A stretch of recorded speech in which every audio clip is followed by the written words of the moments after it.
When it comes to developing your organisation's risk maturity, there are 5 steps that you need to progress through. In this short video, we're going to look at what each of these steps are and how you can progress through them to the next level, ultimately ending up at a place where you have a more resilient business, managing your risks in a best practice manner. Hi, my name is Andrew Ellis and I'm a business consultant with CBB.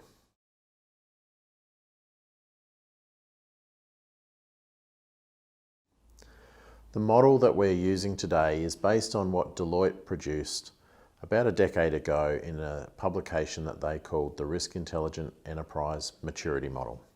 And I think it provides a great perspective to look at your risk management activities through, no matter the size, scale or complexity of your organisation. So the first step is level 1, or tribal and heroic. And that's about ad hoc risk management, which might be done well by one person or group within the organisation. We move up to level 2, where you have specialist silos, and that's where there are some risk mitigations in place and steps taken to reduce risk. You might have insurance in place and a few simple organisational policies, but risk is only thought about by a few people. Level 3 is reactive, or top-down, and that's where the tone of risk management is set at the top and policies and procedures are in place, but risk management is still somewhat reactive.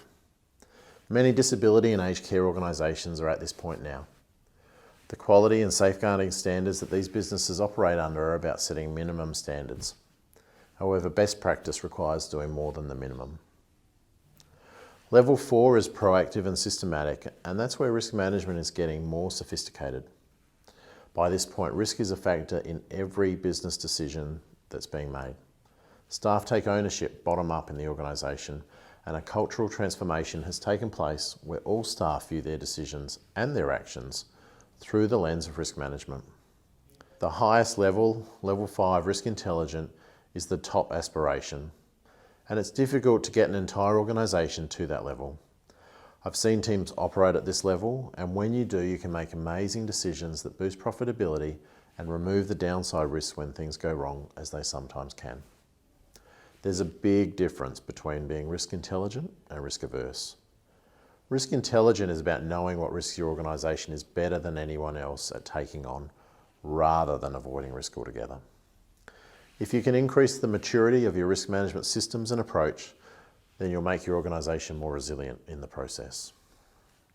You know, I've been in workshops where this model has been shown, and it's fascinating to see people look at it and calibrate the risk practices against all the different parts of their own organisation. We all want to be level 5. It's only human when you put up a model like this to think that. More often than not, I hear people say that there are functions or parts of their organisation that operate at different levels. If you work in aged care or disability services, maybe some of the clinical elements of your work are at about a level 3 or a level 4, but other back office administration functions are more like a level 2. If your goal is to put in place the minimum standards of quality and safeguarding for your industry sector, then you're likely only operating at level 3 at best. Achieving a higher level requires leadership modelling and an organisation commitment to resource that appropriately. So there you have the 5 steps of the risk maturity model. What level is your team at now? What level is your organisation at? We don't all have to be level 5, but what level do you want your organisation to get to? If you'd like to read more about this topic, then please head to the CBB website, where you'll be able to find an article that I wrote on this topic. From this video, what stands out as the 1 or 2 things you can do to improve? What will get you to the next level, and what can you do about that today?